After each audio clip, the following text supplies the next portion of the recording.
Hello there. Welcome to a new episode of the Talking Silkworm podcast. My name is David Perez, your host. And today we are going to cover a bit of a controversial topic, which is why your content doesn't need to be perfect, especially when it comes to how you deliver the message, the speech. Yeah.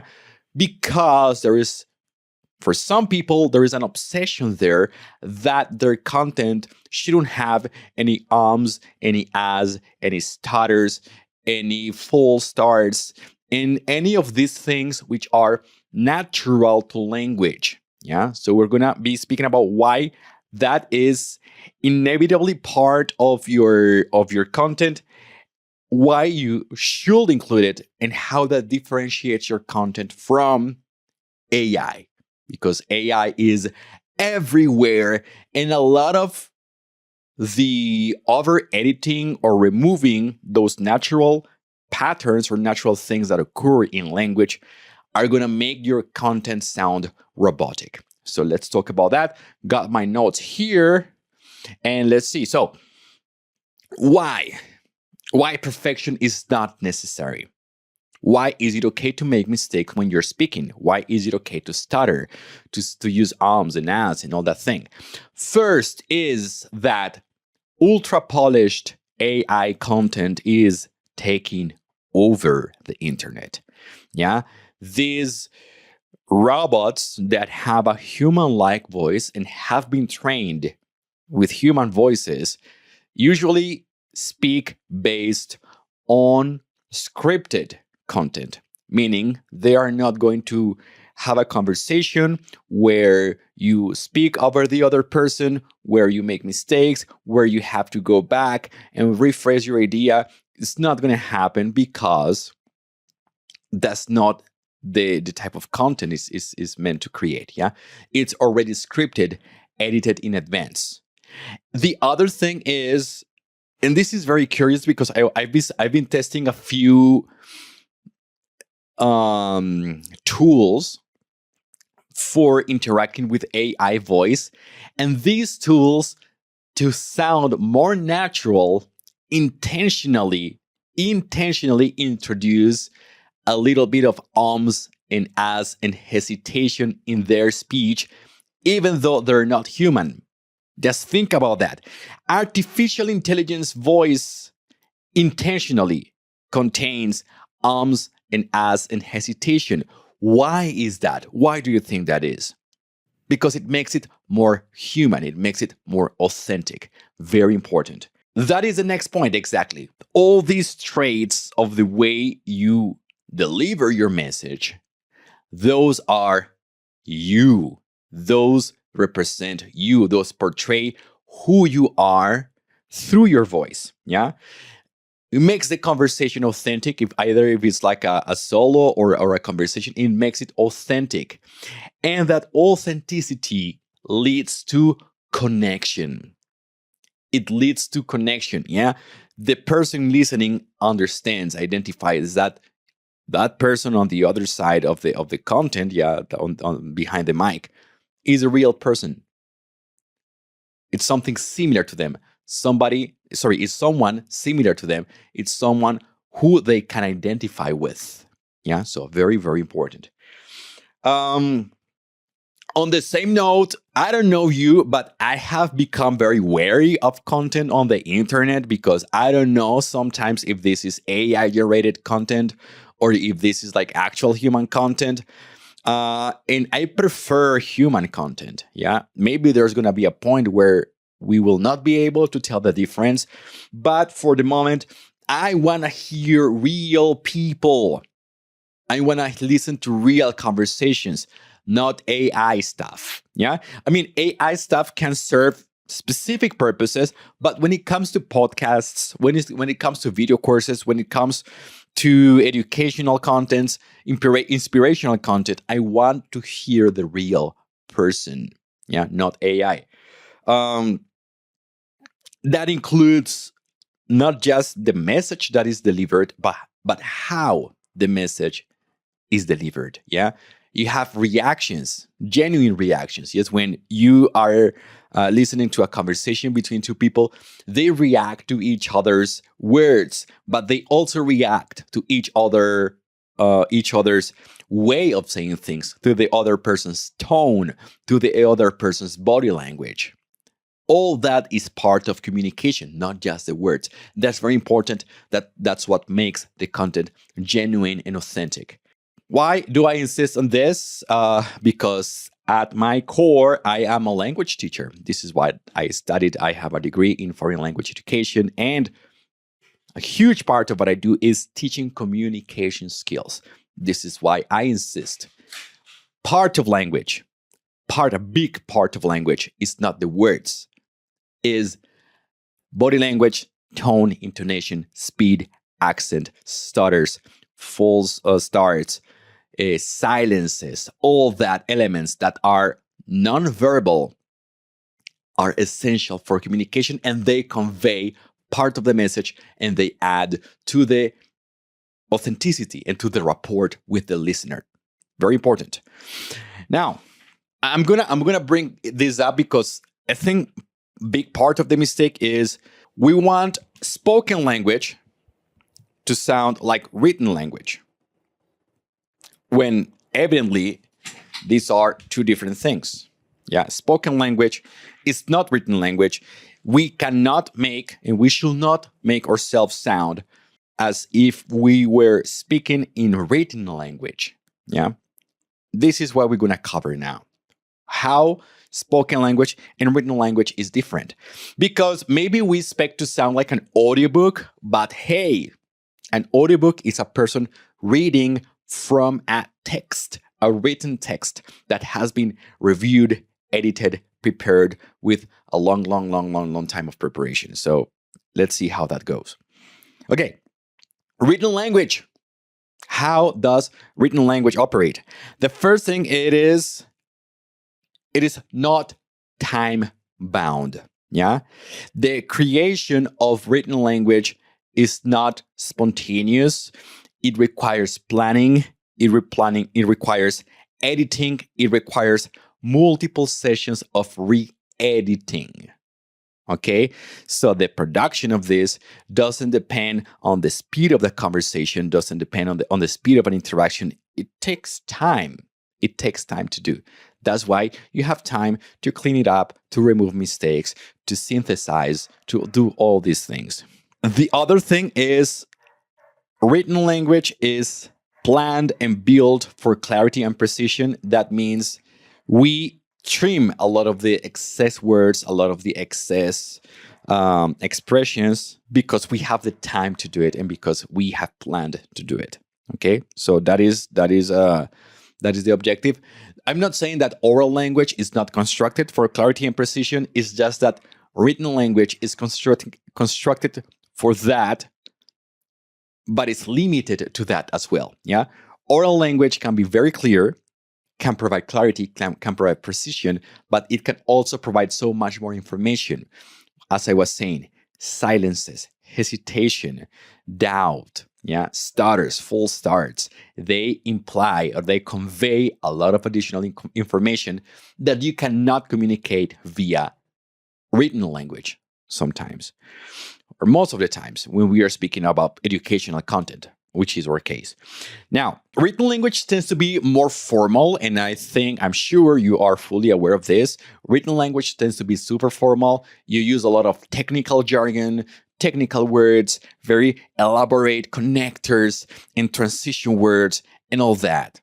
That happens in written language. Yeah, we have been doing that for a long time, and we are aware there is a difference there. Okay, and written language, very important. As I mentioned at the beginning, there is no immediate audience feedback or interaction. Yeah, when you are consuming written language or producing written language, this is a lonely process. Yeah, you cannot see the other person's reaction live, and you cannot have an interaction with another person live while you are doing this. So you're doing this on your own, and then the feedback or the reactions come afterwards. Yes, once the content has been published. But in the immediacy of the creation process, you are not interacting with another person. So you are not actually having that feedback, those reactions, those nonverbal details there in the text. Yeah. If you're creating a text with somebody else, it is usually done asynchronically, meaning you do one part, then you send it to the other person comments on it, and so on and so on. But it's not something that happens live. Now, oral language, how it differentiates from written language. First thing is spontaneous, adaptive, and evolving. Yeah, it happens on the spot. Even if it's something that is prepared, yeah, such as a keynote or a presentation or a conference. At a conference, when you are there actually in front of the people, you are reading people's reactions. You are observing how people take the information you are providing. Yeah, you see their expressions. If you can tell if they are like following through with the information, if they are confused.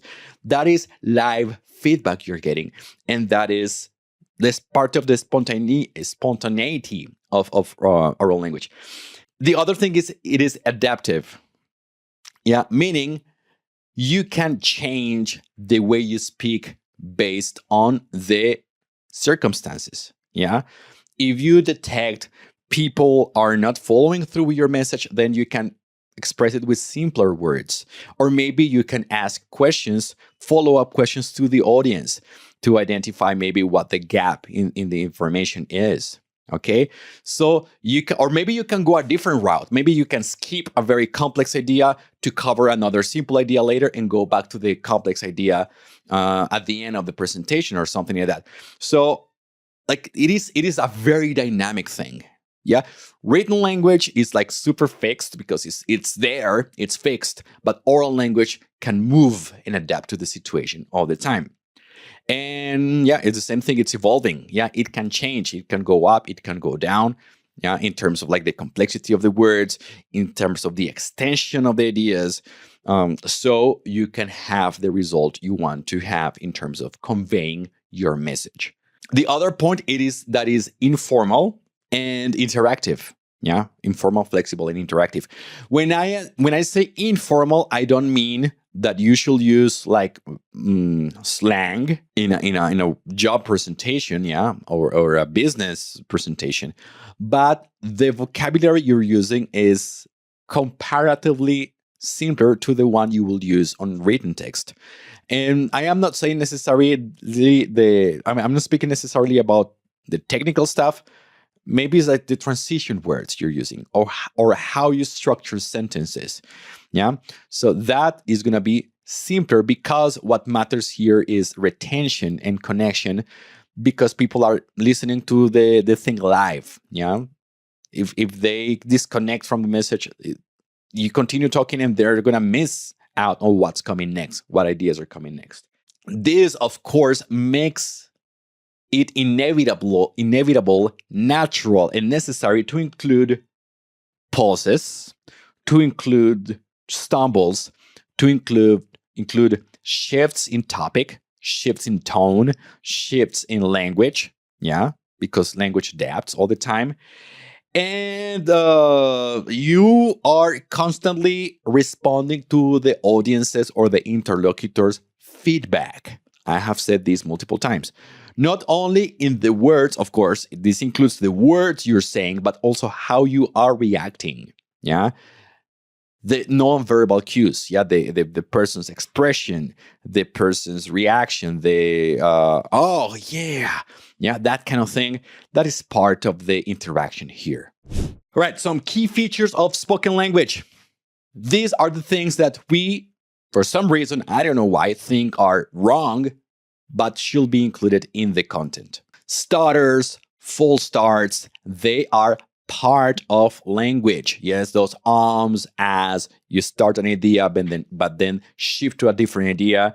That is normal. That is absolutely normal. There are multiple aspects of it. One is your brain, human brain, is already prepared for filtering those out. When you are listening to a conversation, you are not listening to, oh my God, how many ums and ahs is the other person gonna say? Oh my God, he just did a false start. You're not paying attention to that, are you? If you're paying attention to that, that's because you are not part of the conversation. You're just like looking for mistakes in a conversation, quote unquote, mistakes in a conversation. You are paying attention to the message. Yeah. Just think about your latest conversation you had with anyone about any topic. Yeah. Do you remember the message? You do. I'm sure you remember the message. Do you remember how many ums and ahs and false starts the other person made? You don't remember them. Why? Well, first, because they're natural, and second, because the human brain is already adapted and programmed to filtering those out. Yeah? We don't process those things. We don't process word by word. That's not how human language works. We process ideas and messages, not separate, isolated words. Bear that in mind. Now, these false starts and these things convey information. They convey information. Yeah. They convey hesitation. They convey doubt. They convey maybe reflection. The person is facing a complex idea that needs extra attention. Yeah. So all these elements are part of the communication process, not just the words. We also have the repetition of ideas, yeah, iteration. This is absolutely normal and even necessary in oral language, yeah? Oh, let me say that again. Expressions like that, yeah?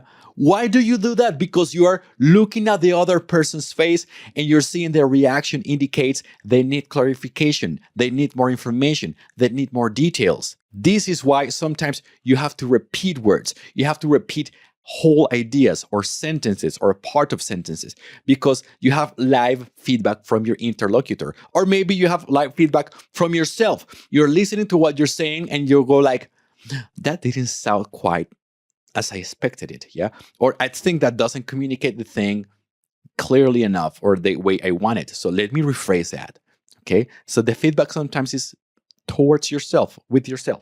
So this is a natural thing. And also iteration and repetition help emphasis. If we want to emphasize an idea, we repeat it. Sometimes we paraphrase, we use different words. Sometimes we use the same words, but that helps reinforce the message. Right. Other aspects, as I just mentioned, topic shifts. Yeah. I'm Latino, so if you speak to me about marketing strategies, we might end up speaking about whale watching in the Pacific. Yeah. Because one topic leads to another. Of course, this depends on how formal or casual the conversation is. But while you are having a conversation with the other person, you discover the other person's ideas. And there are things that were unknown to you and things that are going to attract your attention that you want to include in the conversation.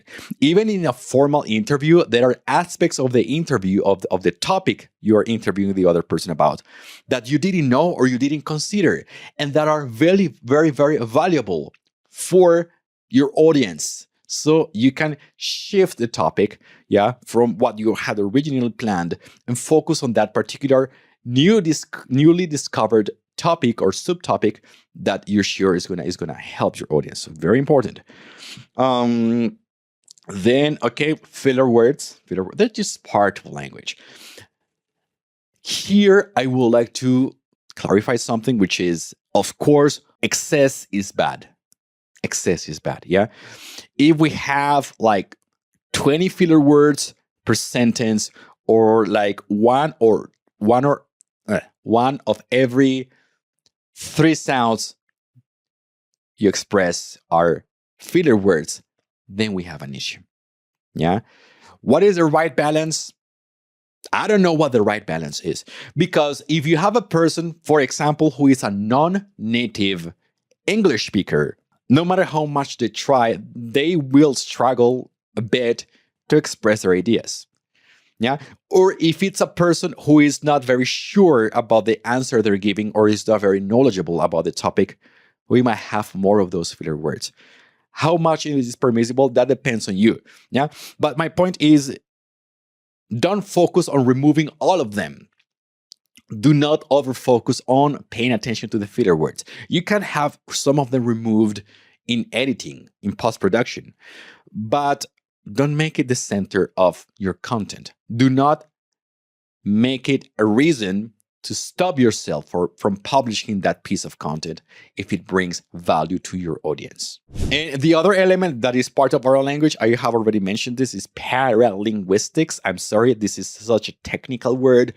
I'm a teacher. I studied this. I have a degree in language communication. So paralinguistics is like this, the thing that is besides the language. Yeah, it's connected to, it complements the language. Expressions, reactions, accent, intonation, speed, pacing, all that. Yeah. If you say, oh, I agree with that. But if you say, oh, I agree with that. Okay. That change in intonation might convey a different message, even though the words are the same. So you gotta be alert to that. That's important. So part of paralinguistics, let me check my notes. We have intonation. Yeah. We have emotion. One thing is saying a sentence in a calm way, another an angry way. The message is going to be very different, even though the words are the same. Silences. Why is there such a freaking obsession with removing silences from conversations? Oh my God. Silences are part of conversations. If you have an emotional connection, if you are having an emotional moment, the person speaking, it might be you, it might be your guest, they need time to process those emotions. They need that time of silence to process those emotions, those thoughts. Why the rush to remove those from your content? Why? Gosh, we're human. So silences are part of the conversation. Even awkward silences are part of a conversation. All right. Accent. We all have our social, historical, educational, national background, yeah, which influences how we talk. That includes accent, of course. Speed is also part of communication. Yes, if you are in a rush, you're gonna be like speaking super fast, trying to use shorter sentences and all that. But if you have time, you're having a coffee with another person, you're gonna take your time to say things. Yeah, so that is also part of paralinguistics. It conveys the rush. Is there an emergency? Is there an urgency? How fast you speak reflects on how urgent the message is and how the person feels. If the person is nervous, they're going to probably speak faster than if they're calm. Stutters, yeah, we have that. Processing information, thinking, reflecting. Pitch and volume, I already mentioned. Changes in intonation are part of everything. Those things make us human. Those things make your content human. Yeah, it's funny to think about how important humanizing your content is nowadays, because people might want to focus more on real people than on AI stuff. Good. So people love authenticity. People love the real thing, the real connection, the real talk, the human side of things. They sometimes, this is not a professional thing. This is a retention thing. Yeah. Even though the other person is like super professional, even if the audience, I'm speaking about the audience, even if the audience is very knowledgeable in the area that you're covering in your show, if you go super technical, super complex, retention is going to be poor.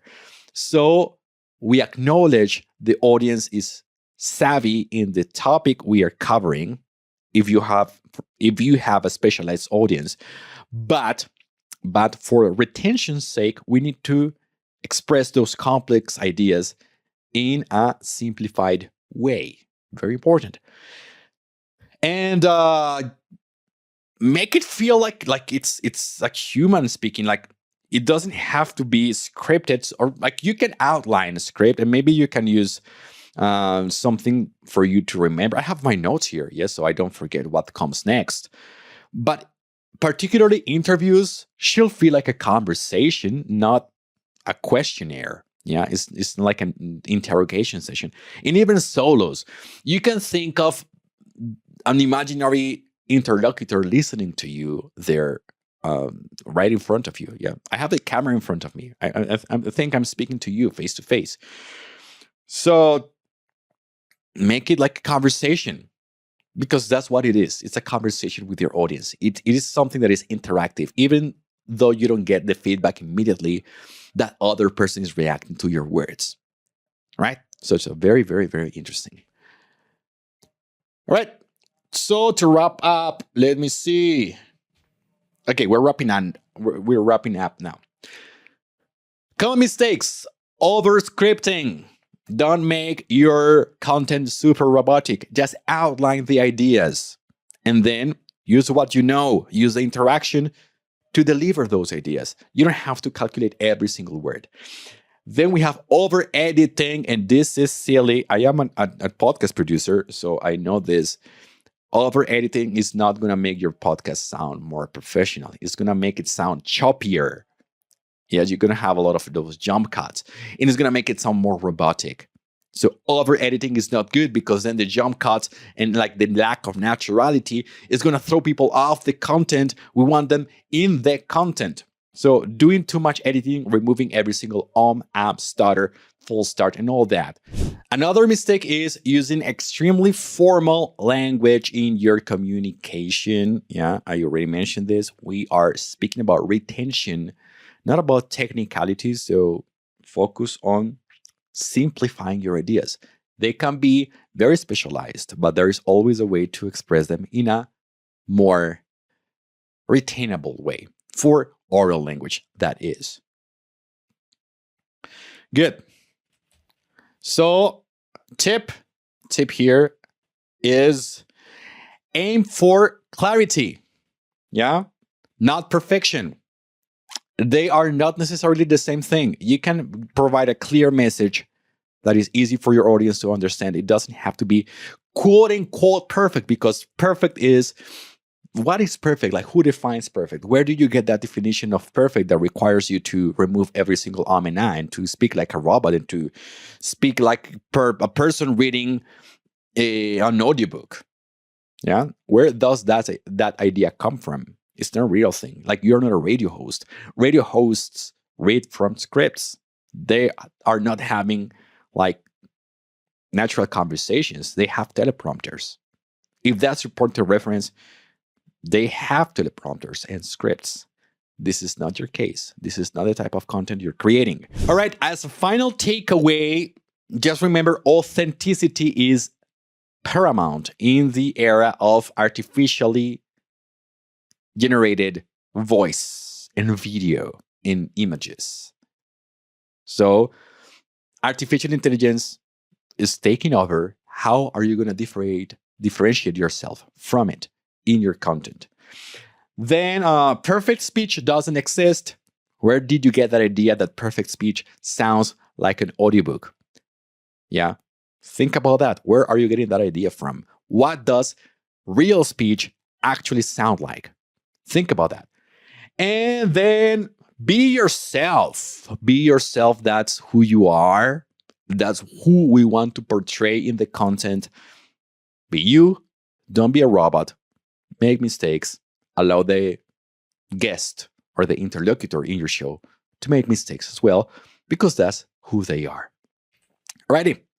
That's all for now. If you have any ideas that you would like to share, any feedback, any thoughts, feel free to reach out. Just find us on find us at talkingstillworm.com. If you need help with turning your ideas into content, turning your ideas into a podcast for your platform, for your business, we can help. We can help. This is what we do. We produce podcasts. We create podcasts for people like you, for businesses like yours. So reach out, talkingsilkworm.com. That's all for now. See you. Gosh, sorry for that. See you in the next one. And yeah, bye. Time for coffee.